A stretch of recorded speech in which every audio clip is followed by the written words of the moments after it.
Meanwhile, Varun Gandhi has denied offering any help to Lalit Modi.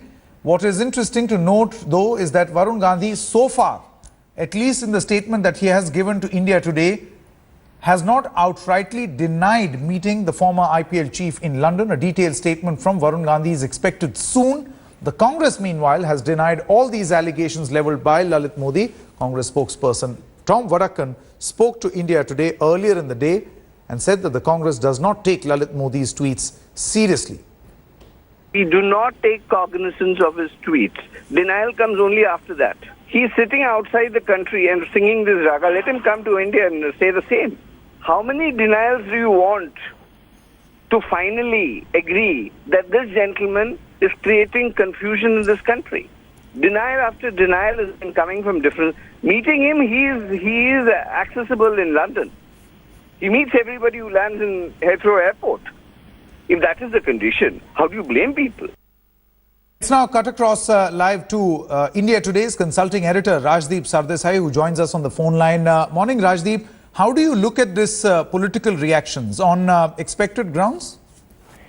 Yes, on expected grounds, because it's clear that Lalit Modi is now almost unofficially India's first intercontinental ballistic missile or inter-party ballistic missile, one day targeting the BJP, one day targeting the Congress. And clearly the attempt is being made to create a smokescreen in which every political party is pushed on the defensive and Mr. Modi has the last laugh. Now, it's a high-risk strategy that he's practicing. And unless he's able to provide evidence to back up all the claims he's making on Twitter, sooner or later he will suffer from a deeper credibility crisis than he does today. I think by bringing in Sonia Gandhi into the picture, he's given the BJP ammunition to target the Congress. But at the same time, unless he's able to back these claims with some credible evidence, I think Lalit Modi will find the ground rapidly slipping under his feet because at the moment, he's made so many enemies that he has very few friends left in politics.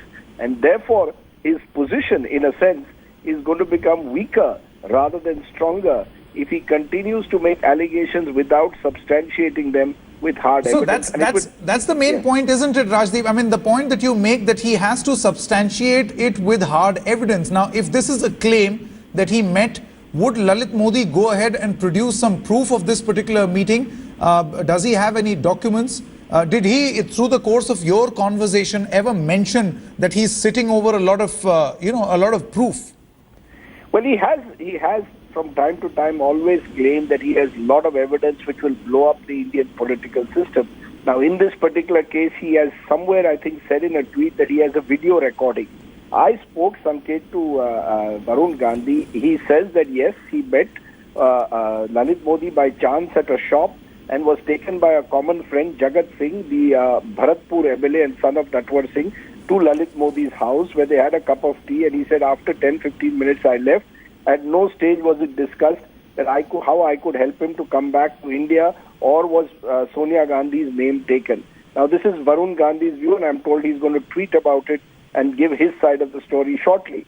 Having said that, what Lalit Modi seems to be therefore doing is creating the impression that he has something about every political party or top political leader that he can expose at some stage. But any expose also has to be based on hard evidence, not simply on a tweet. And we are not sure, Sanket, as yet, what hard evidence beyond these tweets Lalit Modi actually has against these individuals. And as I said, if he is unable to provide that evidence, sooner or later, people will stop taking him very seriously. He is at the moment the big story of the day, but a week, 2 weeks from now, will people still take him as seriously if he continues to tweet without evidence? That's the big question. But Rajdeep, that's a very interesting point that you have mentioned and something that we'll now put out on our ticker scroll as well. You confirm that Varun Gandhi has apparently not denied meeting him, but of course denied, this particular deal that Lalit Modi is talking about. Is that correct? That's right. Varun Gandhi told me around 2.5, 3 years ago, he was at a shop in London where Jagat Singh, the MLA, the present MLA of Bharatpur, son of Natwar Singh, came with Lalit Modi. They met Varun Gandhi and invited Varun Gandhi for a cup of tea. Varun says he reluctantly went to have this cup of tea. But beyond that, he says, the conversation did not come down to the level where Lalit Modi was asking for help to return to India, or that Varun offered any such help. So yes, he is confirming that they did meet, but whether that meeting involved any deal being offered is where Varun Gandhi is issuing a strong denial. Now the question is, does Lalit Modi have a recorded conversation of this meeting? If so, can he put it out in the public domain? I think these are the questions that will also have to be asked. Otherwise, this will remain a political tutu meme. Well, there will be a lot of smoke without any fire. And that is the worry about Lalit Modi over the years, that he has from time to time come up with stunning allegations.